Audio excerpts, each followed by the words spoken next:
it. Got it. All right. So again, welcome to the June meeting. It is the end of June and the summer's flying by. I don't know where June went. We've got, July just around the corner. So hopefully everybody's got some plans. Looks like the weather is going to generally cooperate. So trying to enjoy the long weekend we're going to go over a few things today. Nothing too dramatic on the agenda. So let me do my screen share here. All right. I think you should be able to see it now. I can actually put it into show mode as well. Just move some things around to my other screen so I can still see everybody and I can still see the chat box. There we go. All right. So a couple of things on the agenda for today, address any questions or issues. So as always, invoice payments, reminder, especially if you've been several months into your year 2 action plan and you still haven't paid and you want me to start submitting topics, I'm going to say, well, I don't mind submitting topics for you, but would you mind paying your invoice? So we'll be going, Jennifer, I'll be going through that and I'm making sure we've got everybody covered. And so please, if you haven't paid or if you haven't seen the invoice, then let Jennifer know and she'll resend it issued to you, right? So that we can keep that part of it under control. So the next item, again, is just a general update, which is related to action plan frequency in the program. So initially, when the program started, they were the program was very restricted to you can only complete one action plan for every 365 days. I guess I'm not sure the rationale behind the change, but they're going to allow people to complete more than one action plan within 365 days. And that doesn't mean people should rush through one to try to get like 5 action plans in, because I guess technically then you can get more than one rebate every 365 days. And I think mainly this issue came about for people that say only picked two or three topics and they finished them at, say, within 7 months. They would normally have to wait till 12 months till their expiry date to start the second action plan. Now the board's saying it's okay. As soon as you close out that first one, we won't make you wait to your expiry date. You can start another action plan. And if you finish that one, in the next 7 or 8 months, then it will overlap and technically in one calendar year, you can get more than one rebate. There are probably not too many people that do 5 topics and can get them all done, long before, maybe a month early or something is fine, but not 3 or 4 months earlier, considering the time between that you need between, doing the due and the checks. But it's possible, right? It is possible to do. So for those organizations that successfully complete all their topics and close out their action plan early before their expiry date, they're not making them wait. You can start a second plan, and again, you'd be maximizing the amount of rebates you can get on a sort of a cyclic basis. So the prior restriction was 1 rebate per year, per action plan year, right? So you couldn't get 2. So now you can start before you finish. So that's really the only real program update. Last meeting, I talked about the small business component, any of you that fall into either I've talked to you, and if I haven't, and then you should be contacting me. But I think most of the people that are in the program now are aware. And what that means is for double rebate, you want to your expiry date is December 2nd. So you work back a few weeks from that, and your submission would be prior to that.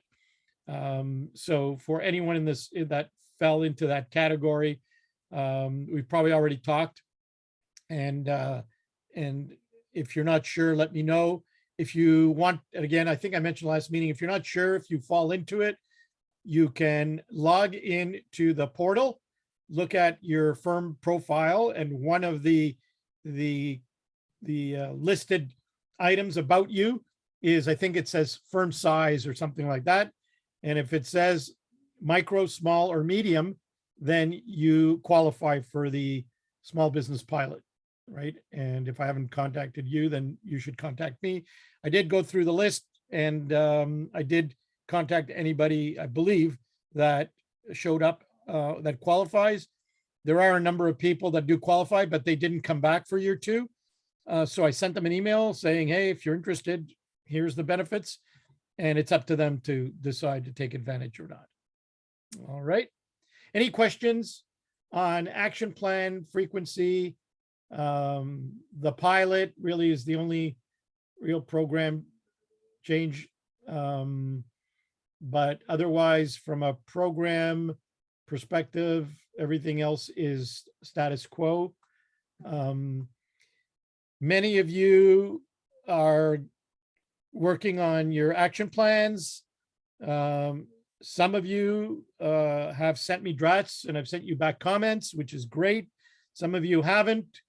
And if it comes down to the wire and there are a lot of issues to correct, that will be something you're going to have to deal with because you didn't take advantage of having me look at the drafts early on, so that we can avoid any issues at at crunch time. So that's really the main stuff. I do go through the list every once in a while. If I haven't heard from people, I'll say, you're 6 months in, haven't seen anything, right? Because if you go back to that 365-day requirements cycle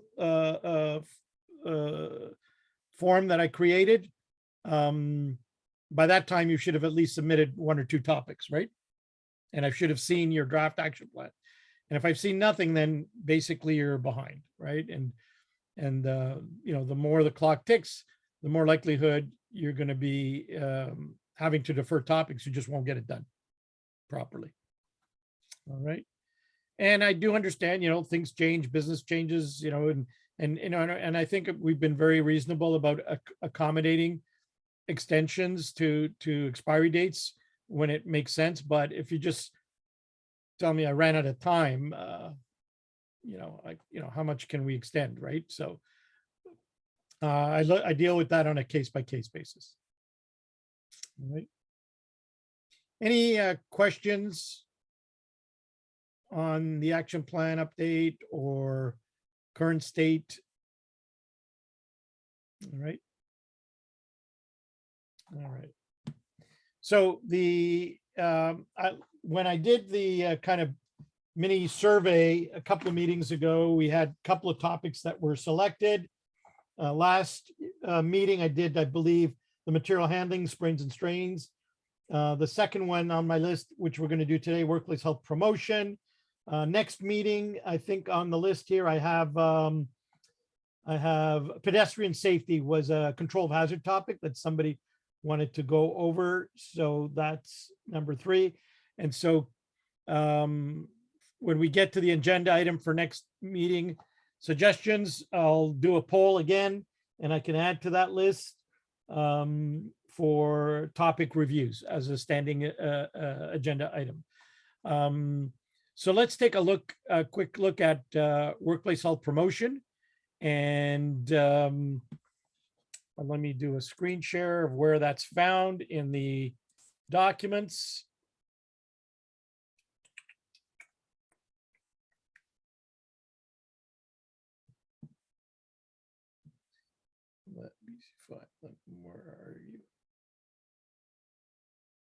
think I have them open here. Let's close that.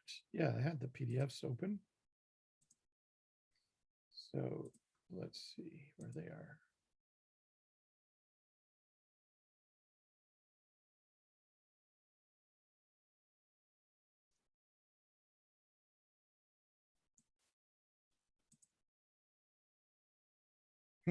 It's weird. I have them open, but they don't show up on my list of shares. That's a little bit strange. Okay, let me close some stuff and then let me just actually open them up totally here. How about that way? All right, let's try that.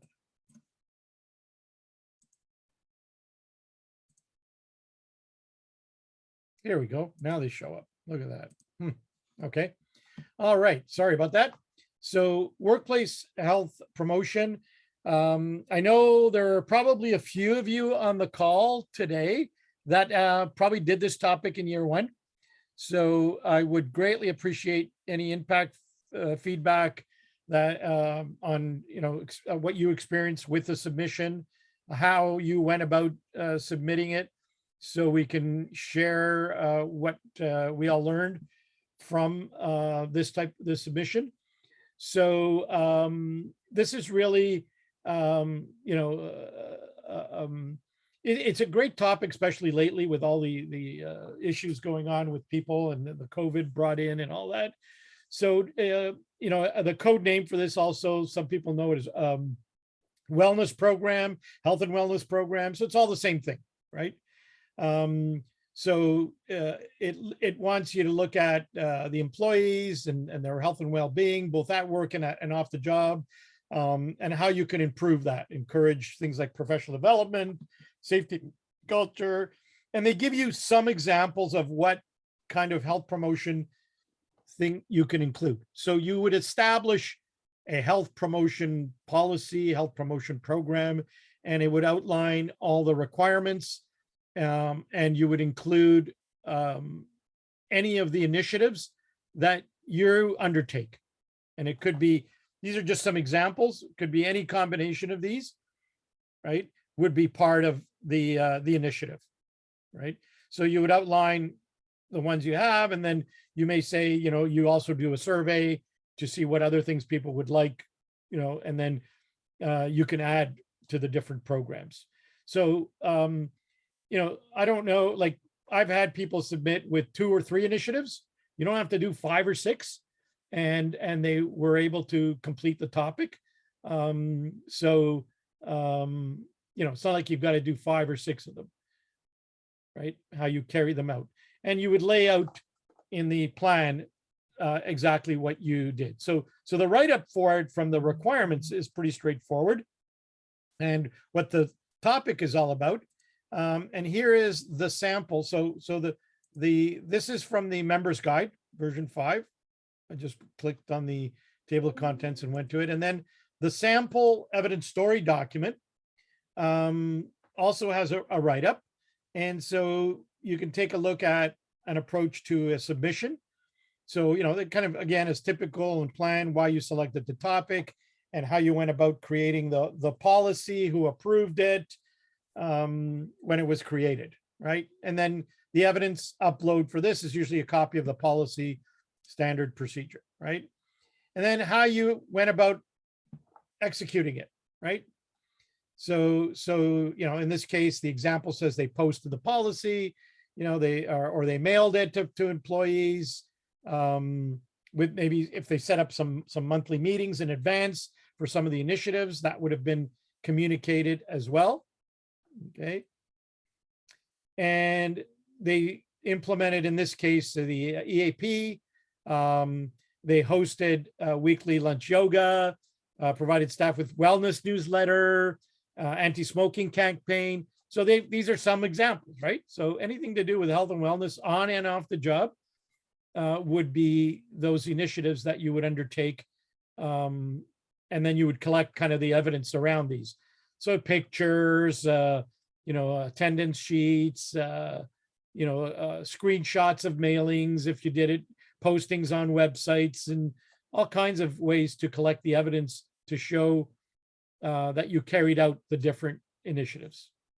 Okay. And a common one with this is that a survey, right? So it's a great thing. It's a great way to evaluate, right? And also ask people what future topics they would like to see. So it's part of the do from that perspective. And then from the check, a very common way to check this one is to do a survey. Did you find the topics we covered helpful? Did they, support, did they meet any needs, right? So get feedback on them and how they found them, right? So, and you can see that some kind of examples of the evaluate, but I think that when I saw it, if I recall the submissions, a lot of the people did surveys of the staff to get feedback and evaluate how the program is going so far, first year of implementation, right? And as always, based on the results of that evaluation, you either, everything's going great, you just continue to monitor, or how did you acknowledge, you thank everybody for participating, any other sort of approaches to recognition or improvements. So if people did say, it should be, we should do it on Thursdays instead of Wednesdays or whatever, you would list those as improvement requirements, and then like an action plan to show that you carried those out. Okay. So a lot of times we do tend to miss the acknowledgement piece. It is part of the act. So you can thank people and that. But a lot of times we focus on improvements. So the samples of evidence, workplace health promotion policy. So you actually, that would be part of plan evidence. The survey would probably be more of the check or evaluate evidence. If you have an EAP program, it could be a copy of the contract. You don't have to have the whole thing in there just to show that you do. Promotional communication. So that's anything that you posted, emailed, handed out, brochures. If you used some companies that came in and did lunch and learns related to that. And then as always, they don't mind video testimonial is always an option if you wanted something along those lines as well. Did anybody on the call today do wellness in year one? Who did wellness? I know some people did, because I remember doing reviews for it. So anybody do wellness that's on the call? Maybe they're just not here.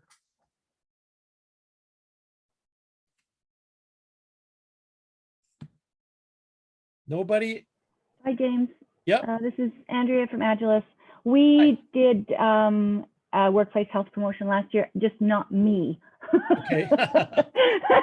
Were you involved in it, or do you know what they did for submission, or maybe you can talk to what you did, what initiatives you did for the topic, like maybe you were part of them. No, so I'm new in this role. Okay. So I have some of what was provided last year, which was fantastic. And on the flip side, I got to see a lot of the do components and participate on that side of things. So what were they? Can you tell us what they were? So, I mean, I think that going through this, it was a lot of the same. So our organization did establish a health and wellness program. It is administered by an external company. So it was a lot of kind of setting up some lunch and learns on who they are, and giving everybody, all the staff, information on how to access it. We did a whole section on mental health awareness. Yep. We had a mental health awareness week. We did, oh goodness, what else did we do? You mentioned surveys. We absolutely did the surveys to solicit feedback on what we thought about the initiatives thus far, and any that people felt maybe were lacking, or they thought they knew from other organizations that were doing it, or that kind of Right. thing. So yeah, no, it went really well. Good. Excellent. Thank you for Yeah, sharing. no problem. All right. So those are some common, I mean, people do all kinds of things, you know, stress clinics, stress, you know, management,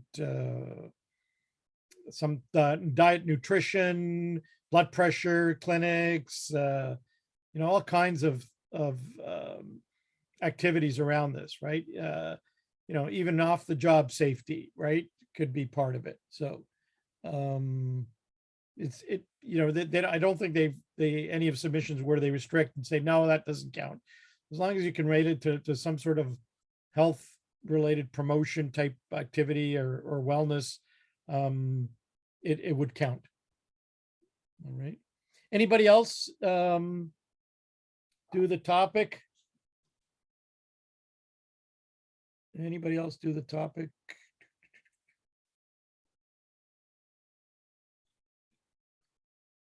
I guess Yvonne's not here. I know she did it, but she's not here today. All right. So nobody else on the line. Oh, I thought there were more people that did it. So, so those of you that are doing the topic, it came up obviously on our list because somebody's doing it. Do you have any questions from myself, the group, on how to approach the topic from a PDCA point of view, for what kind of things to implement, what kind of evidence will be expected? Or it makes sense, pretty straightforward. No questions from anybody? Did not do wellness. Who is that? Craig. Oh, you're doing it this year, and thank you. I have good ideas now. Excellent. That's the whole idea behind doing the topic reviews for people that are doing them. Gives a chance to brainstorm with the whole group, get ideas, input. There may be folks that aren't doing it as a topic yet, are planning, but still do wellness and or health promotion. So you don't have to have done the topic, but certainly sharing ideas and approaches, topics, how you went about them, you know, especially, again, keep in mind that these initiatives for your industry have to include temps, right? Which makes it a little bit more challenging because you can do lunch and learns in the office for office people, but then how do you transfer that topic to do some sort of wellness promotional stuff for your temp placements, right? And organizations have done it. So if you just make a submission and it's just for your office staff, then the validator's probably say, well, did you do anything? Any wellness promotion for your external or your temp workers? And you go, no, well, then then that's not a valid topic, right? So you might have different topics that are easier to implement, for external, and other topics for internal within the health promotion list, and different ways that you launch those topics, different activities that you make available, right, for people to participate in. But it does have to cover your full-time, your office branch staff, and your placement staff as well. So as with all topics, they're going to be looking for that.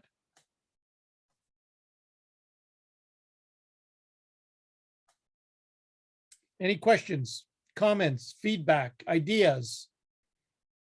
Everybody's quiet, quiet, quiet. Shh. Is it nap time? Yeah, 1 o'clock is siesta time, isn't it? In some parts of the world. All right. Okay. Let me stop the share for that.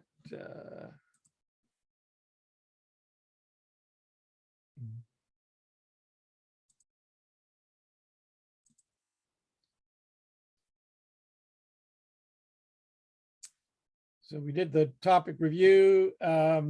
Any other topics I can add to the list for upcoming meetings? Like I said, I've got pedestrian safety on there. It was a control of hazard topic. Anybody else want their topic reviewed on a first come, first served basis? You can unmute and yell it out, or you can type it in the chat. And I will make a note of it for future meetings.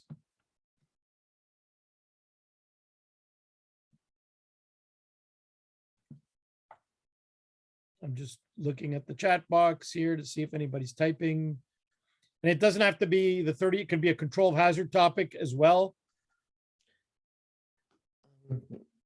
I guess maybe control of hazards, COVID-19. It's been interesting working on that one. Okay, so that one, definitely, a lot of people did it last year. Mhm. And it's still a valid topic. It just, now, if you're submitting it now, it would be, you know, the current state today, right? Mhm. You can't, unless you finished it 6 months ago and just haven't submitted it yet, it really, you know, the current state is going to be the basis of the submission. Mhm. Or where it comes to act, you would have to have said, well, based on our evaluation, you know, the program's been updated because a lot of the restrictions have been lifted, and you, under act, you have the revised version, right? So when you started the topic, you know, 6-7 months ago, it looked like this, but then now when you change the when you ended the topic, Mhm. it would be the current version. So Mhm. it is a different approach to doing that topic today. But certainly I could go over it. Yeah. You know, if you're the only one doing it, I can go over it. I don't know if there are, you may be the only one. I don't know. Yeah, I think since I started this that one this year, and it's my first year, Yeah, I yeah. thought So, COVID-19 might come back, and I thought it would be good to have a plan for that just in well, case. yeah, I think there's no question that a standing plan is the way to go Mhm. for now to the future. And I would say that it would be more under the title of a pandemic plan, Yeah, that's because you want to cover all different pandemics, and just happens to be the mhm. focus of this plan happened to be COVID, right? Yep. But having a pandemic plan in your pocket to Mhm. implement on an as needed basis would definitely be a Mhm. um Keeping it flexible so that you can change it according to yeah, how future yeah. pandemics might play out. Right, and a lot of it would be generic enough, it would apply to any type of pandemic. Mhm. So I did get a couple. I got legal and other requirements. That's a good one. Okay, I'm just writing it down. And then control of documents and records. We can do those together because they are very similar, even though they're two separate. Control of docs and control of records. And I know some folks also, I think, did that. Yeah, there's a good comment in the chat where instead of pandemic, focus on communicable disease. I think the term is infectious disease control in the Mhm. healthcare world. So you could even broaden it, right? Yeah. Mhm. So yeah. So flu clinics and all that, which could be part of a wellness, the topic we just went through. So you could put those types of initiatives in a wellness program, or you could do infectious disease prevention, right? So people don't come to work sick with colds and flus and make everybody else sick, right? So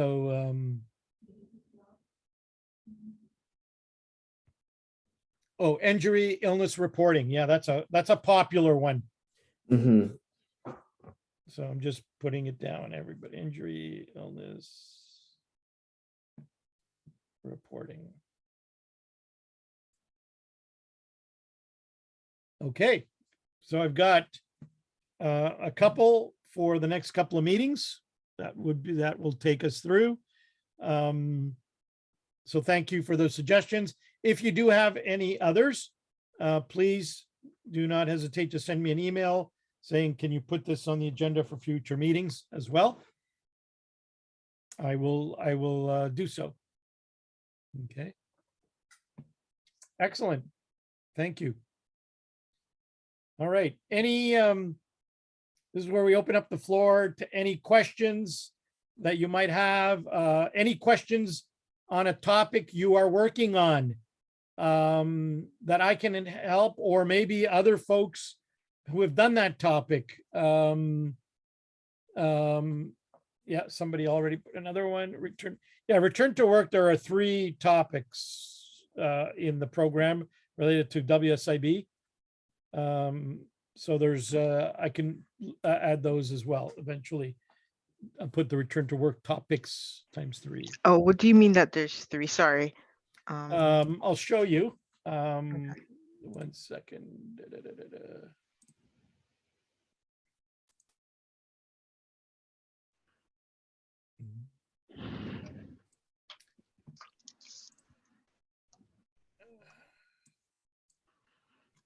So we go to the members guide and you'll see the topics. Here we go.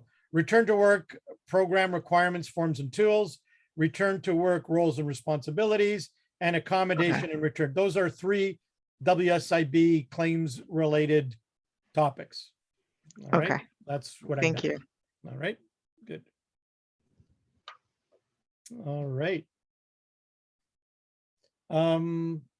So we were at Q&A questions on your topics, on anything related to the program, on timelines, expectations.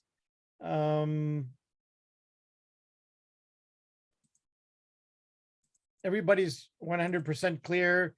Everybody remembers how to upload their action plan or PDCA under the implementation model tab in the portal.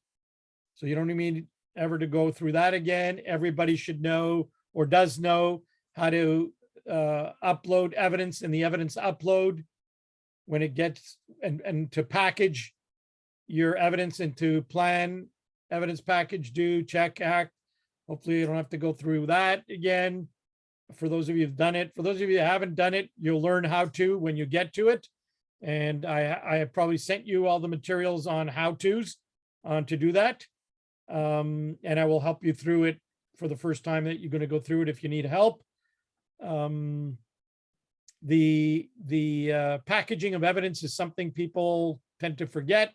So please remember, you're allowed 5 uploads per topic and you package them under the plan evidence, do evidence, check, and act evidence, right?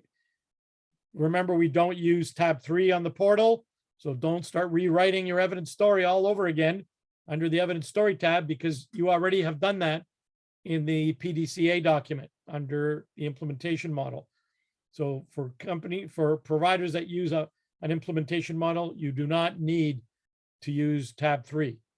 That's only for people who don't have some sort of a template for the PDCA. So, all right. And we do use a template for the PDCA.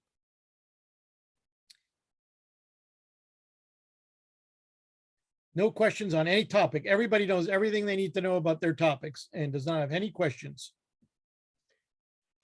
on what kind of evidence do I need maybe for a topic. What are some examples of do for a topic? Okay, I got a question. Okay.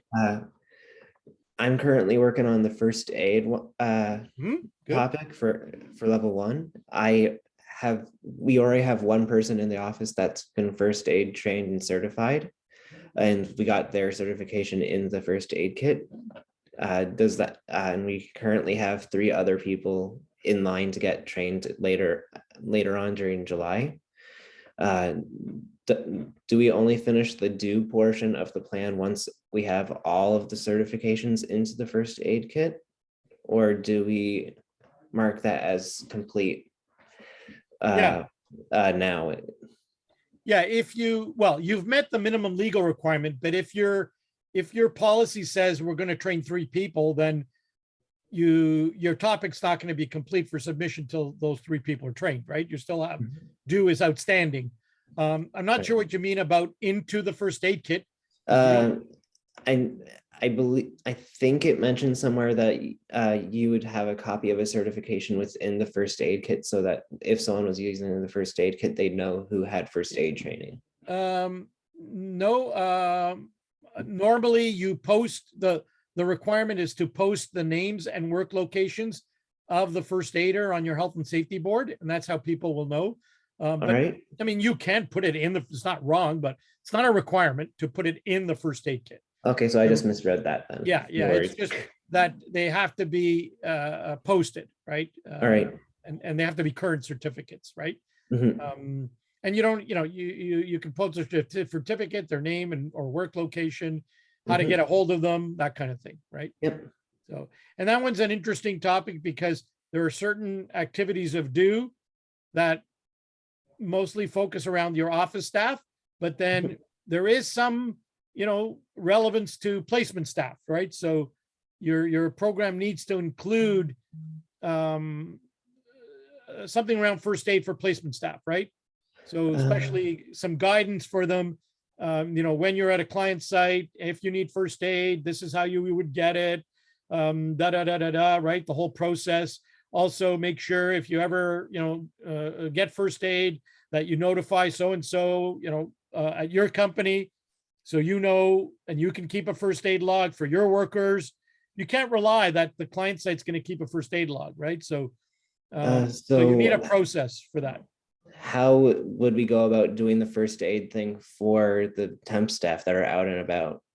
Exactly what I said. So we need to send your, out a mass emails, Yeah, just like, doing a exactly. rundown on If first it's aid. not, yeah, if it's not in your health and safety orientation program now, it's probably something you should add. But if you need to implement it now, you would need to send out a communication.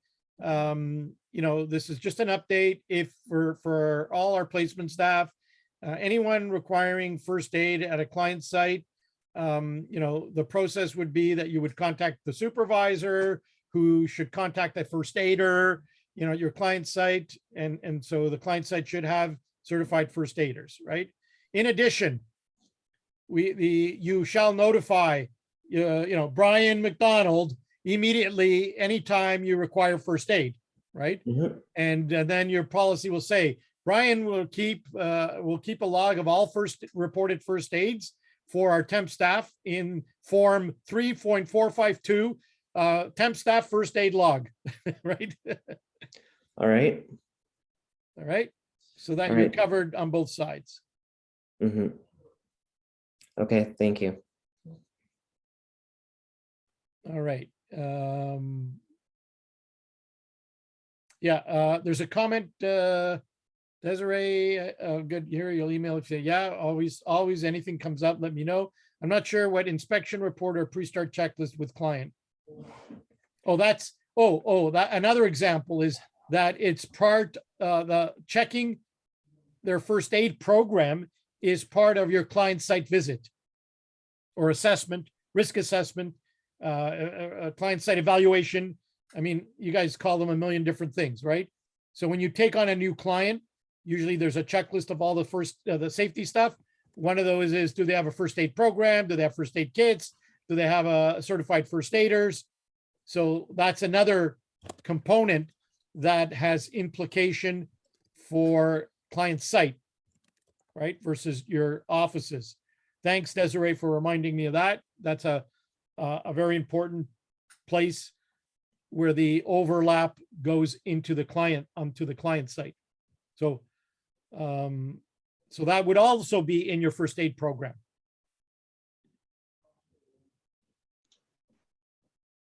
All right. I have a question. Yep. For, let's say, for example, for return to work roles and responsibilities, like what would be an example of like what kind of evidence for temps would that be? So, so in your policy, you would clearly outline the reporting requirements from temp workers, right? So the injury reporting and all that kind of stuff. And then depending on which topic you're working on, you're still going to go through the whole WSIB process, for collecting the functional abilities forms and looking at restrictions and limitations, making, modified work offers, right? And the requirement for them to cooperate. So all of the requirements that are part of claims management for that topic. In order to look at the detail, you have to tell me which of the three topics you were alluding to, right? Because it kind of breaks up the whole process into three parts, right? Well, we were gonna focus on roles and Right. responsibilities only. Okay. Yeah. So, So from a temp perspective, the worker, if you're looking at the worker, it's mainly reporting and any injury, illness, because that's where the claim starts, not only to client site, but to you immediately, right? And then cooperating in the claims management process, which means they are required to submit the functional abilities form upon request from you. So that would be a responsibility. To be available to meet with you, to go over a temporary modified work offers. That would be the responsibility, right? And then down the road, report any issues with modified work placements, that kind of thing, right? And then on your side, it would be whoever looks after claims, right? That, what their role is in working the whole claims management piece, right? Making sure they collect the FAS, review them with the worker, determine, work out temporary modified work offers, present the work offer, review it with the worker, arrange for their placement for the temporary modified work, monitor them during the temporary modified work, get updated FAFs as they're processing through that, because it's only temporary, right? Eventually you hope they return to pre-injury job, right? So that's what you're looking at for roles and responsibilities at minimum. okay, thank you. Okay. Anybody else worked on that one? Any other ideas to help?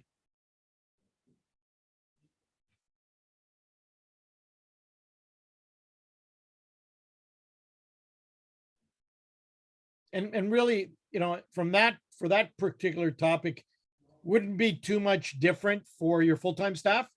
They would have kind of the same role and responsibility from a worker reporting and cooperating and temporary modified work and all that. And the claims management piece is done the same way. So there really isn't any radical difference. It's probably the problem you're running into in your industry and in our industry is especially for temp workers to find placements for temporary modified work. Mhm. That's the biggest issue, right? I know in the past that if we couldn't find anything, we found them work in our own agency, Yeah, like a lot of- making and taking calls and that sort of thing. Yeah. I remember actually when I first did my summer job here way back like 6 or 7 years, there was a driver who had an injury and needed modified work, and they were just in the office with me making calls alongside me. Yeah. As long as they have, some basic skills like that, that's always an option, right? Because clients sometimes won't take people on modified duties, right? Even though they can perform a valuable job or whatever, right? Another comment, James, I've done first aid and return to work. If anyone needs to have a look, I guess. They can email Desiree Antonia@rogers.com. So thank you for offering. So Mhm. anybody, yeah, that would be great. So there you go. Anybody working on those two topics, they've worked on those. So that's great. Thank you very much, Desiree, for sharing. Mhm. Thank you, appreciate it. Yeah. All right. Some good questions, comments? Anybody else?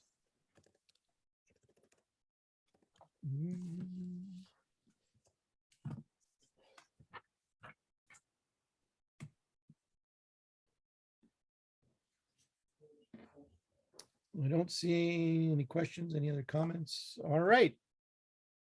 So next meeting date probably will be the end of July. We'll probably not meet in August due to vacations. We'll probably regroup back in the end of September after that. So let's see if we can go to July 28th at 1 p.m. That is a Thursday.